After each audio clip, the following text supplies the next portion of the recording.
Buenos días, jefe de la Nación, servidor Carlos Pozos, reportero de Petróleo y Energía. Señor secretario, mi pregunta es, ¿qué lectura le da usted a que el riesgo país de México en 3 semanas va a la baja?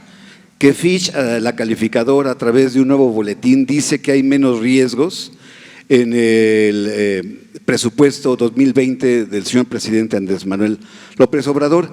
Y este otro elemento que a mí me salta, mientras otros países como Colombia tienen una caída en la inversión extranjera, en nuestro país entiendo que va a la alza. Quisiera decirnos hasta el primer semestre cuál es el número de inversión extranjera directa en el país y estos elementos económicos, ¿qué señal mandan a nosotros como mexicanos y a nivel internacional? Esa es mi primera pregunta. Una segunda pregunta sobre la reconstrucción que tengo aquí en el tintero. Sí, bueno, lo primero que yo diría es el paquete económico que nosotros enviamos al Congreso de la Unión tenía una serie de premisas muy claras sobre la cual estaba construido. El primero era un compromiso ineludible por la estabilidad macroeconómica, un manejo responsable de la parte fiscal y financiera, y la forma en que esto está traduciendo es un control de los niveles de endeudamiento del país y del gobierno federal en particular. A nosotros nos parece que fue muy bien recibido el paquete por los mercados y los analistas en un contexto complejo. Es decir, en un contexto de volatilidad del petróleo, de tensiones comerciales fundamentalmente entre Estados Unidos y China, y también de tensiones asociadas a la posible salida del Reino Unido de la Unión Europea. Normalmente hay una serie de países que son los receptores más relevantes de inversión extranjera directa, tanto de portafolio, que son los países de ingresos medios grandes, países como México, Argentina, Brasil, Turquía. La posición de nosotros es distinta que muchos de esos países, no quiero hablar de esos países, pero es muy distinta si ustedes abren los periódicos de la posición que tiene Turquía o de la posición que tiene a Argentina hoy. Es decir, en este contexto nuestra posición es muy sólida. Y prueba de ello es una transacción que iniciamos la semana pasada con Pemex. Es una transacción en 3 partes.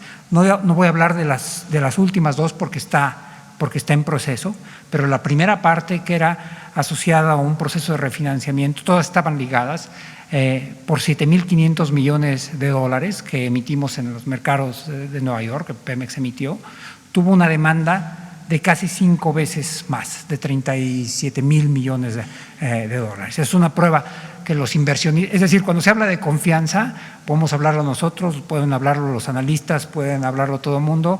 Los inversionistas, cuando hablan o no confianza, lo ponen el dinero por delante. Mi segunda pregunta es para el señor los funcionarios responsables de la reconstrucción. El presidente dijo que debemos hablar claro y hasta hace un poco tiempo en la Asamblea Legislativa del Distrito Federal, Mauricio Toledo, Leonel Luna y Jorge Romero manejaron la autorización de recursos de 14,000 millones de pesos para la reconstrucción de la Ciudad de México.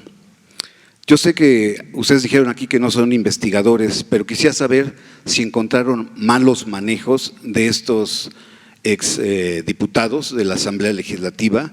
Quisiera preguntarles también, las empresas contratistas, ¿cuántas han incumplido sus fechas de entrega y si estos retrasos que tienen estas empresas van a ser castigadas por esta situación? También mi pregunta, estos sismos y estas catástrofes que se registran tanto en la Ciudad de México como en el país, se debe a la corrupción, a que se viola la norma. Estamos actualmente ya vacunados para que los funcionarios no se dejen sobornar y no dejen de violar la norma y suceda la catástrofe.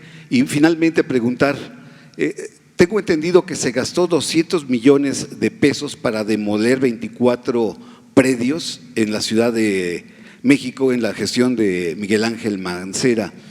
Detectaron que se inflaron los costos de demolición de estos inmuebles y si de manera global considerarían que fue una fallida gestión del jefe de gobierno Miguel Ángel Mancera en materia de reconstrucción. Gracias.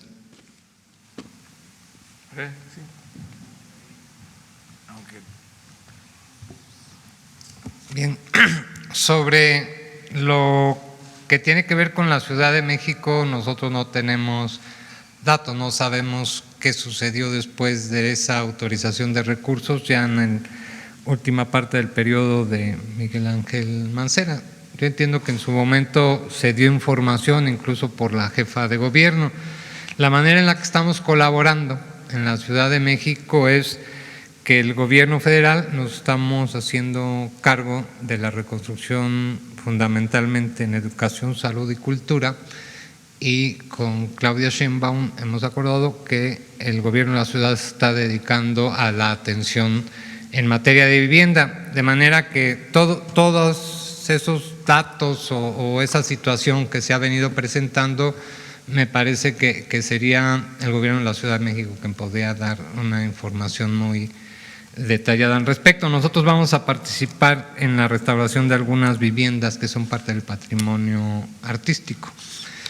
En lo relativo a si las empresas que hayan incumplido van a ser sancionadas, bueno, en lo que tiene que ver con las áreas del gobierno federal involucradas, sí ha habido casos y están las denuncias presentadas y por supuesto, como dijo aquí el presidente, no va a haber impunidad. O sea, si se detecta no vamos a dejar pasar y ya se está actuando en ese sentido.